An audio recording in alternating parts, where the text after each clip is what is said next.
नमस्कार दोस्तों। आज है 7 अक्टूबर और आज के करंट अफेयर्स के प्रश्नोत्तरी कार्यक्रम में आप सभी का स्वागत है।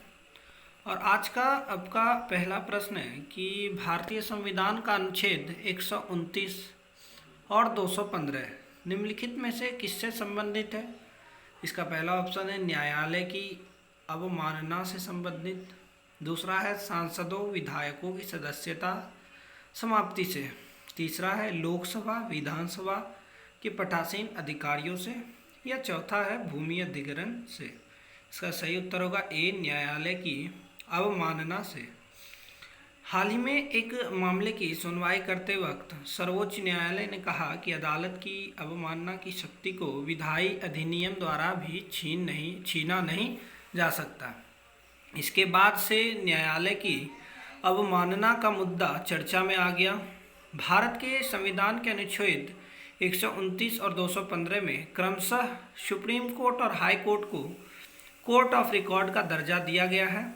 इसमें उन्हें अपनी अवमानना के लिए किसी को दंडित करने का भी अधिकार है। यानी अगर कोई कोर्ट का फैसला नहीं मानता है तो उसके ऊपर कार्रवाई की जाएगी। कोर्ट ऑफ रिकॉर्ड का मतलब ये हुआ कि सुप्रीम कोर्ट या हाई कोर्ट के आदेश तब तक प्रभावी रहेंगे जब तक कि उन्हें किसी कानूनी या दूसरे फैसले द्वारा खारिज न कर दिया जाए। आज का आपका दूसरा प्रश्न है कि हाल ही में विवेक राम चौधरी को निम्नलिखित में से किस पद पर नियुक्त किया गया है।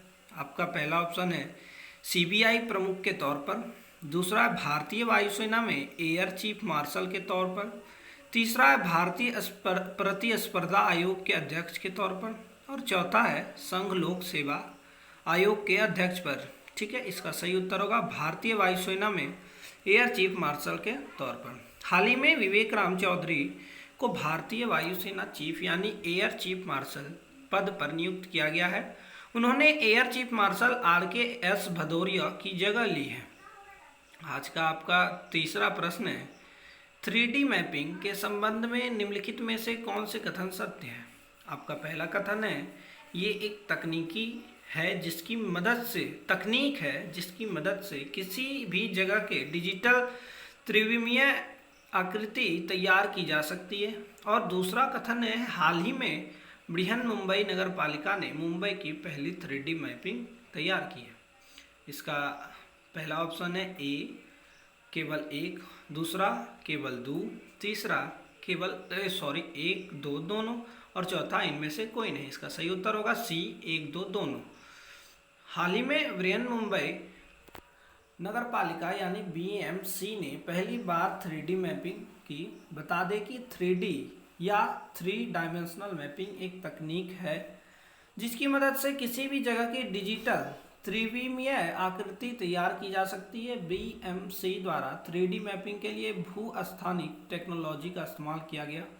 भू-स्थानिक technology global positioning system GPS, भौगोलिक सूचना प्रणाली GIS और रिमोट सेंसिंग RS का एक मिश्रित स्वरूप है। BMC ने बताया कि यह 3D मैपिंग शहर को बेहतर शहरी शासन, बुनियादी ढांचे में सुधार और आपदा प्रबंधन यानी आदि में मदद करेगी।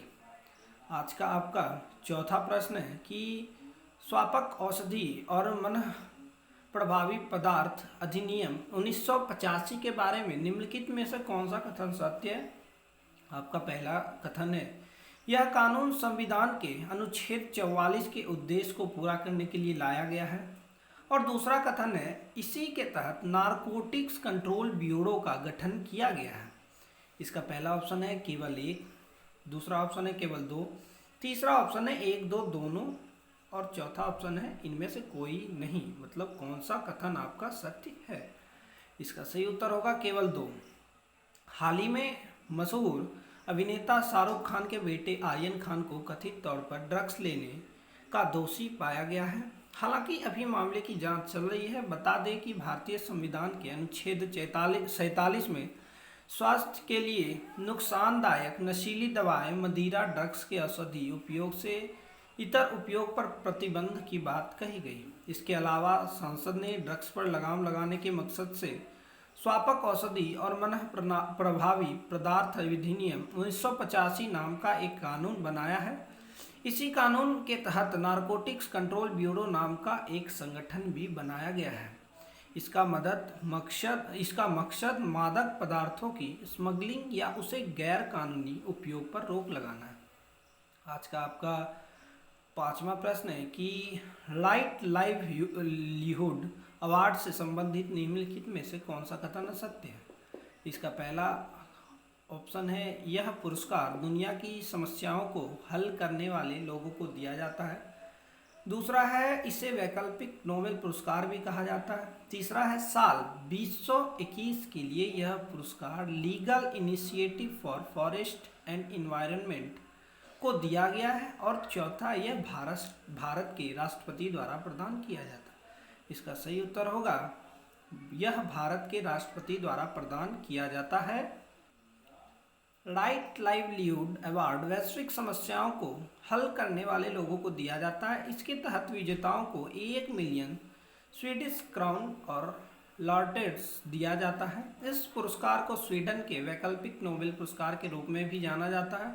साल 2021 के लिए यह पुरस्कार दिल्ली स्थित पर्यावरण संगठन legal initiative for forest and environment को प्रदान किया गया है।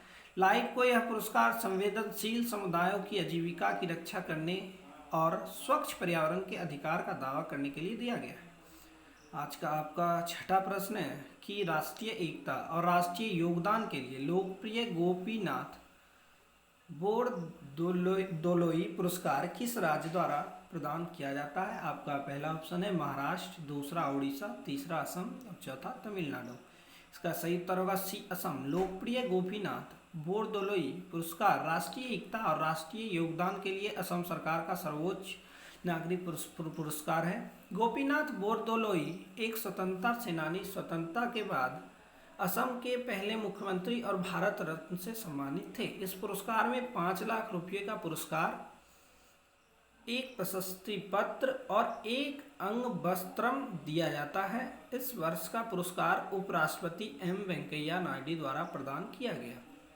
आज का आपका 7वां प्रश्न है, Piramal capital and housing finance limited का हाल ही में किस कर्ज में डूबी कंपनी के साथ विलय हो गया। इसका पहला ऑप्शन है लक्ष्मी विलास बैंक लिमिटेड, दूसरा है DHFL और तीसरा है किंगफिशर एयरलाइंस और चौथा है यस बैंक। इसका सही उत्तर होगा DHFL।